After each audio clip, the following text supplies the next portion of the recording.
예, 안녕하십니까. 10대 교리 지금 성경론 두 번째 시간이고, 오늘은 성경의 형성에 대해서 어떤 과정을 거쳐서 66권이 우리 손에 오게 됐는지, 최소한도 필요한 것만 짧게 살펴보도록 하겠습니다. 요즘 세상이 그렇습니다. 물론 대선 이제 6월 3일이 있지만은, 제가 최근에 여러 차례 본 소식이 서해 건너 중국에 물난리가 심각합니다. 그냥 뭐 표정 관리하면서 보고 있습니다. 솔직히 얘기하면. 근데 남의 일이 아닌 것 같다는 생각이 듭니다. 또 하나 안타깝게도 저기 이스라엘에 산불이 진짜 지금 심하게 번지고 있더라고요. 상상 초월이에요. 우리나라도 산불로 얼마 전에 큰 고역을 겪었는데, 근데 이스라엘 그 산불은 상상 초월이에요. 그런데다가 어젠가 오늘은 또 지진까지 일어났더라고요. 참 안타깝습니다. 세상이 이렇게 어지럽고 혼돈을 낼 때 과연 무엇을 의지하고 있는지, 어떤 걸 믿고 있는지 한번 돌아보는 시간입니다. 저 자신부터. 요한복음 5장 39절부터 시작하겠습니다. 요한복음 5장 39절에 성경 기록들을 탐구하라. 너희가 그것들 안에서 영원한 생명을 얻는 줄로 생각하거니와 그것들은 곧 나에 대하여 증언하는 것들이니라. 지난 시간에도 한번 살펴본 구절입니다. 성경 기록은 주님에 대해서 기록하고 있죠. 전체가 주님 이야기입니다. 실질적으로. 그런데 여기서 이제 베드로후서 1장 20절로 한번 넘어가 볼게요. 그러면 성경이라는 그 자체가 도대체 뭘 말씀하시는 건지 가장 기본적으로 출발 구절이죠. 베드로후서 1장 20절에 먼저 이것을 알라. 성경 기록의 대언은 결코 어떤 사적인 해석에서 나지 아니하였나니.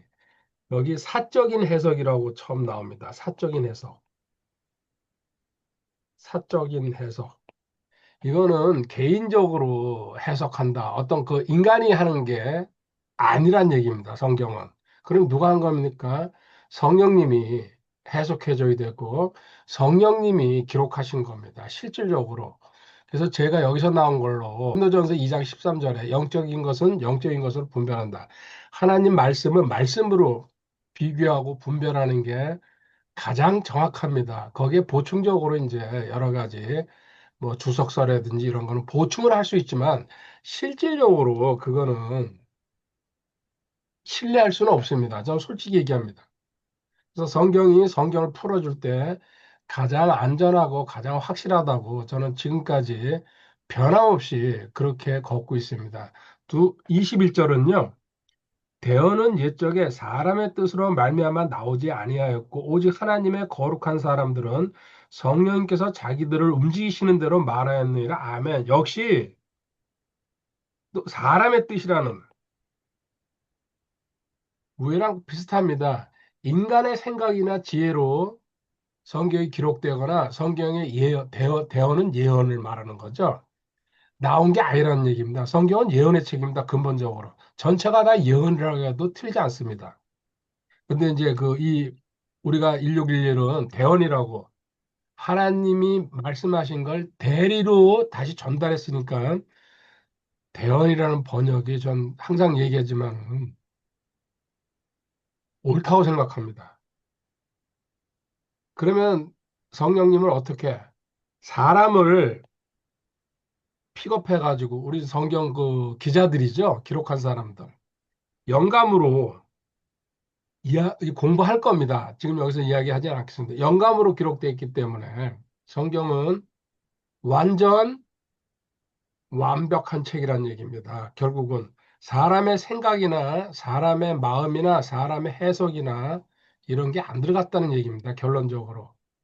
그리고 계시든지 성경을 해석할 때에 인간 기준으로 하면 안 된다. 하나님 기준으로. 하나님 쪽에 서서 봐야 된다는 얘기입니다. 이제 이걸 알고 그러면은 우리한테 지금 전해진 성경 어떻게 우리한테 전달이 됐는지 먼저 보겠습니다. 40여 명의 성경 기자가 있습니다. 저자는 자기가 직접 쓴 겁니다. 그럼 성령님이 저자가 되는 거죠. 기자는 뭐예요? 그걸 받아 쓴 겁니다. 우리말로 이제 표현하면요. 성령님께서 영감을 주셔가지고. 그래서 저는 기자라고 표현합니다. 40여 명의 기자, 직업은 대략 20여 개. 66권이지만은 40여 명이라는 건 한 사람이 바울 같으면은 신약 성경의 절반 이상을 썼잖아요. 그리고 왕도 있고 목동도 있고 어부들도 있고 온갖 직업이 다 있습니다. 그리고 1600여 년 대략 이거는 모세서부터 사도 요한이죠. AD 100년, 그러니까 BC 1500년부터 그리고 2400km의 그 범위 이제 예를 들면요. 이 성경을 쓴 사람들이나 또 성경에서 이렇게 알려주는 거기 성경이 관련된 그 범위가 유럽과 아시아와 아프리카 이렇게 이런 모습으로 이게 이제 2,400km 우리 이제 말하면 6,000리를 사방으로 둘러싼 가운데서 그 안에서 일어나는 일을 또 그 기록자들도 그 안에 있었고 그리고 언어는 히브리어, 헬라어, 아람어는 이스라엘의 그 사투리라고 방언이라고 얘기할까 지방에서 쓰는 말들입니다. 달리다군, 에바다 이런 식으로 성경에 등장하고 있습니다. 그 다음에 그 기록 수단이 대략 한 10가지 정도로 이제 나오는데 학자들이 이야기합니다. 파피루스, 이집트 나일강에서 생산되는 그 풀 종류죠. 그거를 이제 그 가공해가지고 파피루스. 그 다음에 양피지. 그 다음에 돌판. 당시에는 이제 인쇄 종이가 나오기 전이라 여러 가지 그게 10가지 정도 된다는 얘기입니다. 돌판, 시계명도 돌판에 썼잖아요. 그리고 이제 토판이라 그러죠. 그 진흙으로 만들어가지고 또 점토판이라고도 이야기하고. 그 다음에 나무 판자에다가 밀랍을 입혀가지고 철필로 쓰는 그 쪼가리죠. 그러니까 실질적으로. 그 다음에 짐승의 가죽을 벗긴 두루마리. 그 다음에 금속판도 있고. 그 다음에 심지어 옷감에다가 쓰는 경우도 있다 그럽니다. 그리고 여기서 하나 이제 기억할 것은 성경이 기록되기 전에는 구전으로 입에서 입으로 전달됐습니다.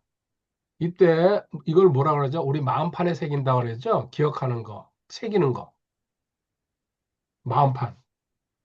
자, 이런 식으로 성경은 지금 기자들, 직업, 그다음에 시간, 그리고 그 거리 포함하는 범위, 그다음에 언어, 그다음에 기록 수단 이런 거를 전방위적으로 동원해 가지고 하나님께서 우리 성도들에게 진짜 귀중한 책입니다. 또 하나 여기 참고할 것은 바울 같은 경우에는요. 자필로 쓴 경우가 있고 대필한 경우도 있습니다. 자, 자필로 자기 스스로 쓴 거, 이건 성경 구절 불러줄게요. 고린도후서 13장 10절에요. 대부분 자필로 썼습니다. 근데 어떤 경우에는 대필시킨 경우도 있습니다. 로마서 16장 22절을 보면요. 대필시켰다고 나옵니다. 그렇게 분명히 바울이 불러주고 어떤 상황이 있었겠죠. 우리가 이제 모르는 몸이 아팠다든지 어떤 뭐 상황에서. 불러주고 쓰는 사람이 있습니다. 이름까지 나와 있습니다. 찾아보시기 바랍니다.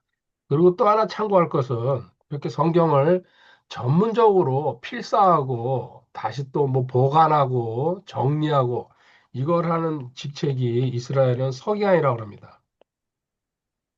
주님 시대 또 바리새인 사두개인 서기관 해가지고요. 기득권 세력이죠. 주님 쫓아다니면서 엄청나게 괴롭혔죠. 특히 이 서기관들 전문적으로 성경을 당시 현재 율법 그 구약 율법이죠. 신약이 아직 안 나왔을 때니까 괴롭혔죠. 그리고 권세가 컸습니다. 하나님의 말씀을 다루는 사람이기 때문에 필사하고 보존하고 이런 책임을 맡았죠. 에스라도 구약 성경을 전체를 정리한 에스라도 서기관 출신입니다. 자, 이제 정경 우리가 지금 보는 66권입니다. 그 이상 이하 없습니다. 66권으로 끝났습니다. 실질적으로. 그래서 캐논이라고 그러죠.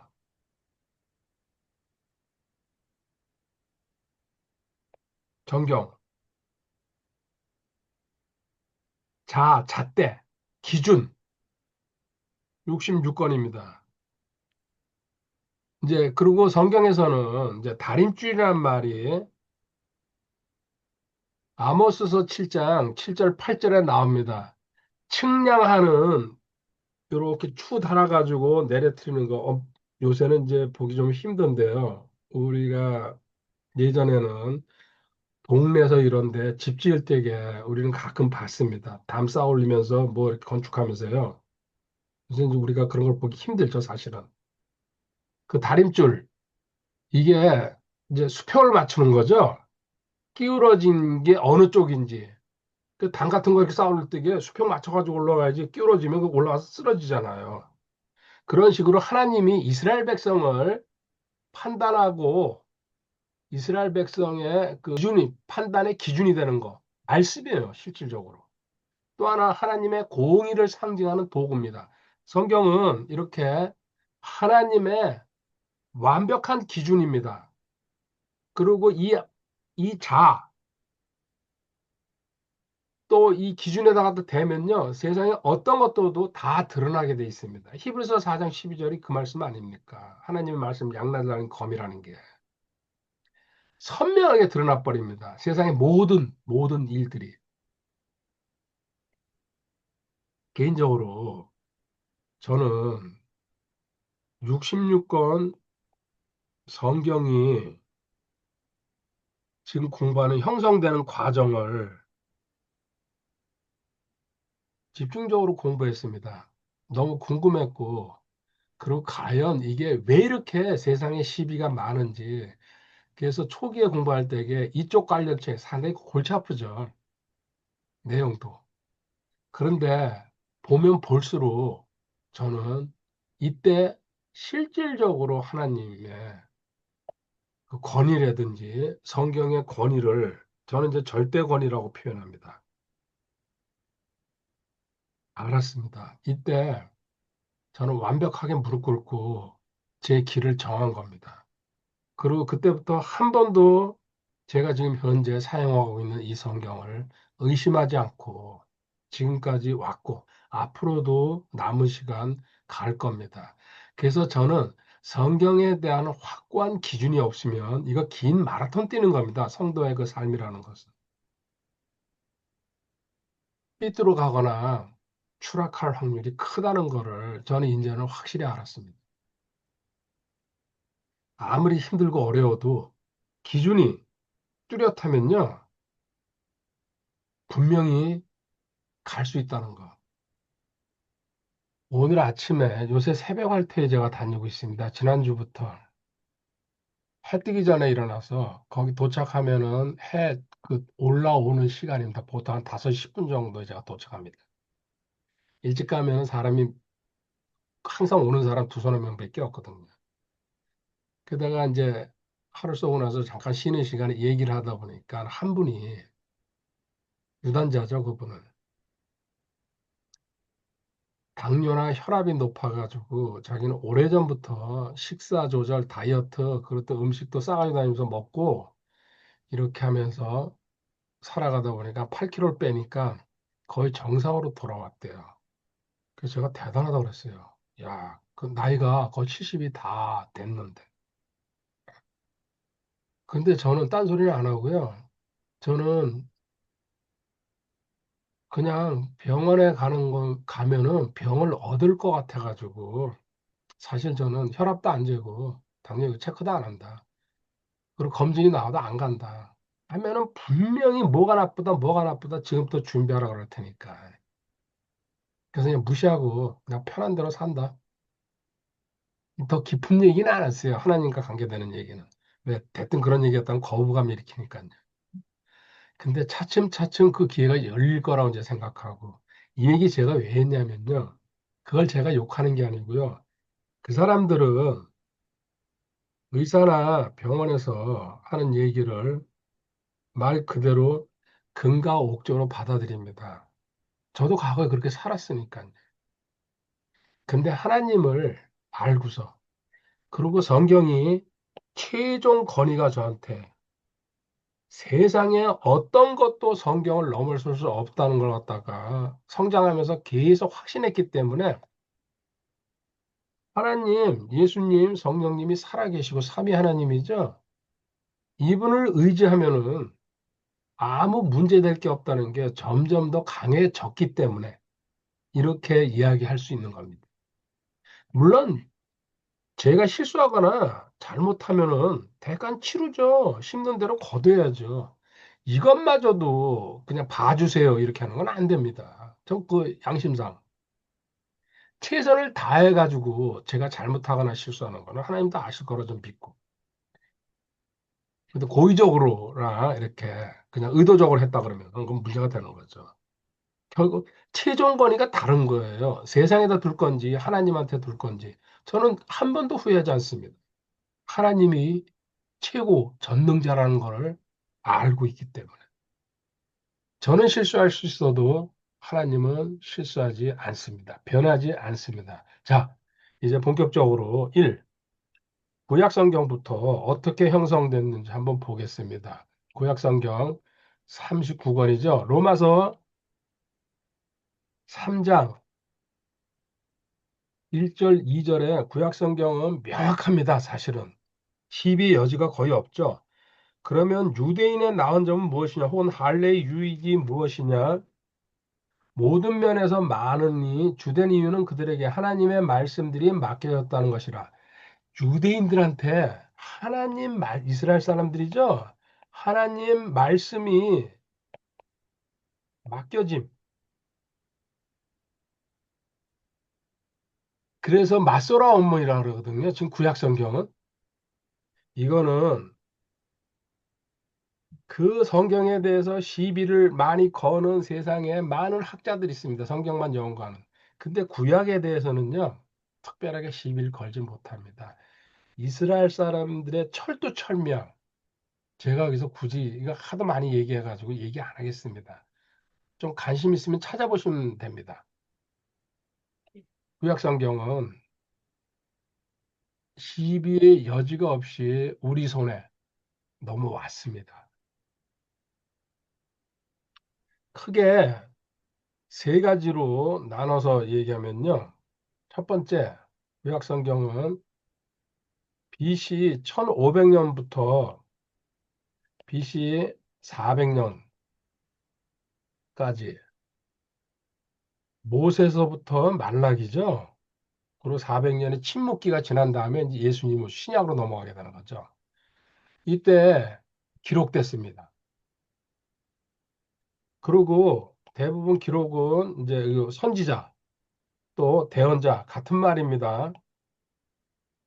이들이 하나님의 계시를 받아가지고 같이 영감으로 기록했습니다. 신약이나 구약이나. 아모스서 3장 7절 한 군데 보겠습니다. 아모스서 3장 7절.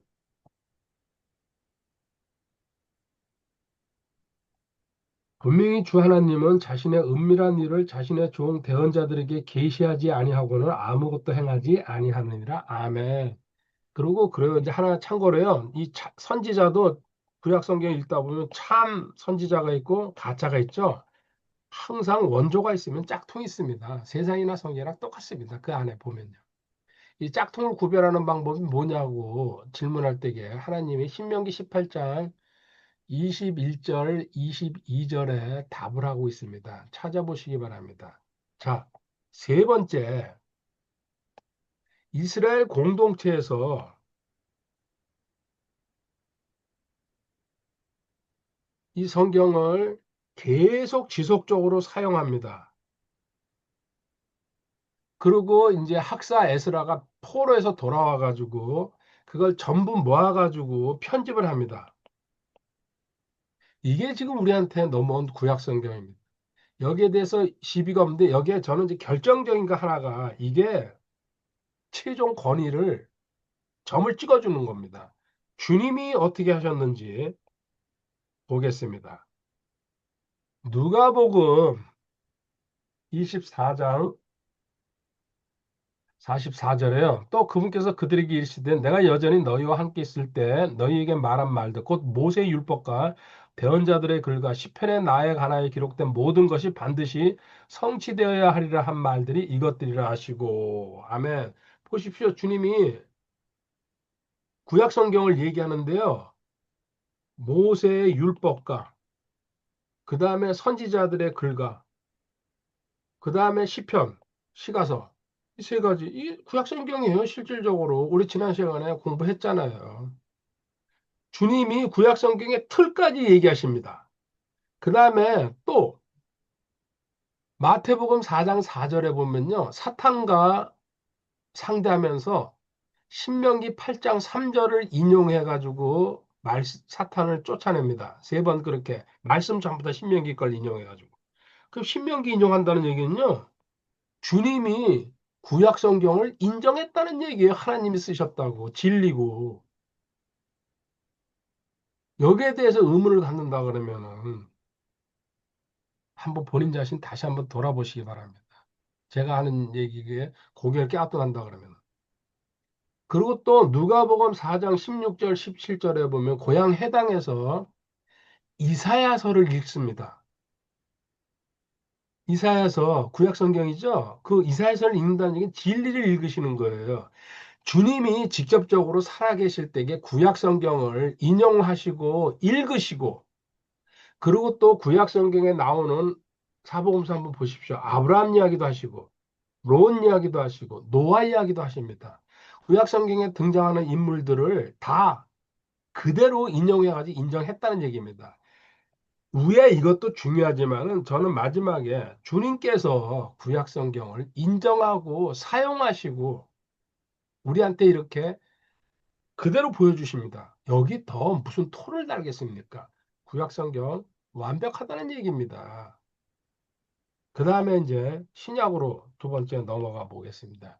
신약 성경은 AD 49년서부터 AD 한 95년 침례인 요한이 요한계시록 쓰는 거죠. 그리고 제일 먼저 이제 갈라디아서가 써졌다 그러죠. 이게 이렇게 보면 이제 먼저 서신서가 써지고 그 다음에 복음서, 그 다음에 사도행전, 그 다음에 이제 예언서 이런 순서로 갑니다. 자, 이거 한번 보십시오. 서신서 뭐예요? 참고서예요. 이 복음 사복음서가 교과서죠. 교과서가 써지기 전에 참고서서부터 썼어요. 세상에 그럴 수 있어요? 교과서를 안 봤는데 성경이에요. 세상의 책은요, 교과서가 나와야지 거기 참고서가 따라가는 거예요. 설명을 해주잖아요. 하나님이 하셨다는 증거 중에 하나입니다. 이렇게 해가지고 27권이 나왔는데 또 이게 이제 성경이 쓰여진 과정도 이렇습니다. 이 주님을 직접 친견한 사도들이 죽습니다. 또 사도들의 제자 이제 속사도죠. 그다음에 또 그 제자 교부들 죽을 거 아닙니까? 그러면은 기록을 남겨야지 그게 남아 있을 거 아닙니까? 그때 그래서 늦게 쓰기 시작한 겁니다. AD 49년서부터. 이러면 안 되겠구나. 이 사람들이 다 죽으면 이 사실을 우리가 후손들은 알 수가 없다. 성경을 기록하기 시작한 거죠. 그런데 초기서부터 또 모조품이 많이 돌아다닙니다. 이 세상에 가짜가 없을 수가 없습니다. 고린도후서 2장 17절 초대교회 시대에도 벌써요. 가짜 성경이 많이 돌아다녔다는 얘기입니다. 고린도후서 2장 17절에 우리는 하나님의 말씀을 부패시키는 많은 사람들 같지 아니하고 오직 진실함에서 난 자같이 하나님에서 난 자같이 하나님의 눈앞에서 그리스도 안에서 말하노라. 아멘. 보십시오. 하나님의 말씀을 부패시킨다. 하나님의 말씀 가지고 지금 멋대로 변개시키고 고치고 자기 뜻을 집어넣고 그 부패 썩게 만든다는 얘기죠. 완전 완벽한 진리인데. 이렇게 해가지고 이제 나온 게 뭡니까? 대표적으로 외경이라고 그럽니다, 이제.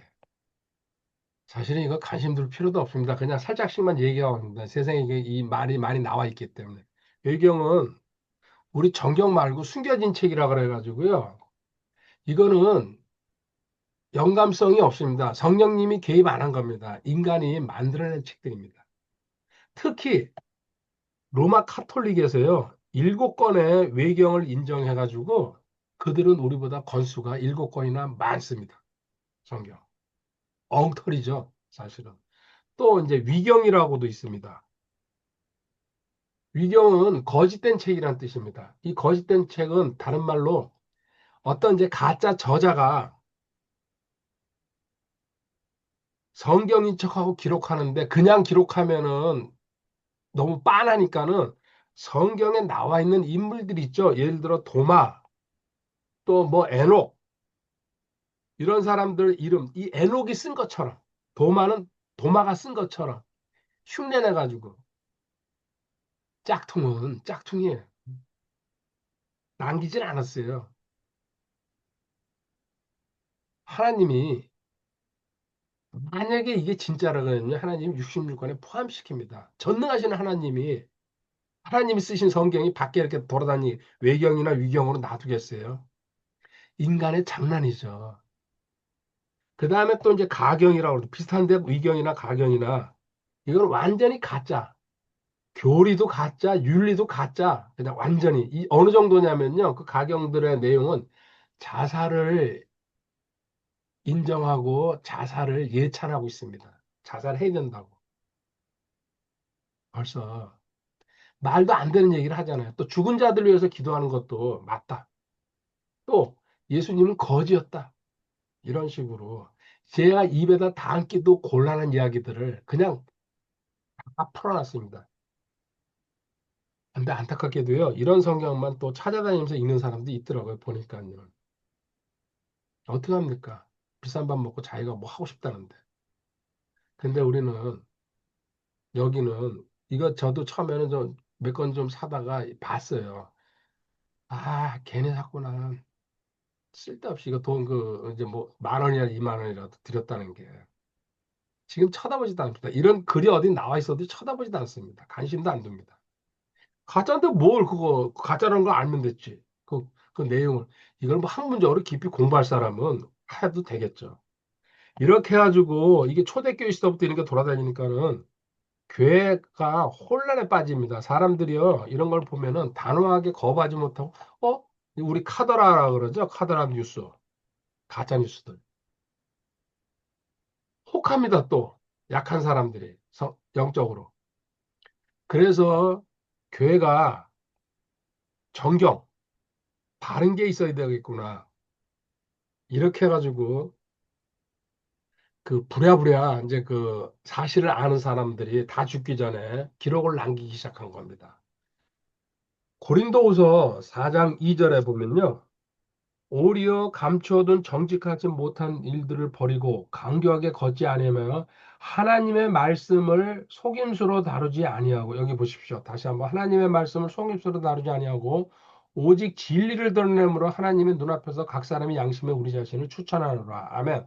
하나님의 말씀을 속임수로 다루지 아니하고 바울 시대 때도요. 수많은 가짜들이 돌아다녔다는 얘기예요. 과거나 지금이나 똑같습니다.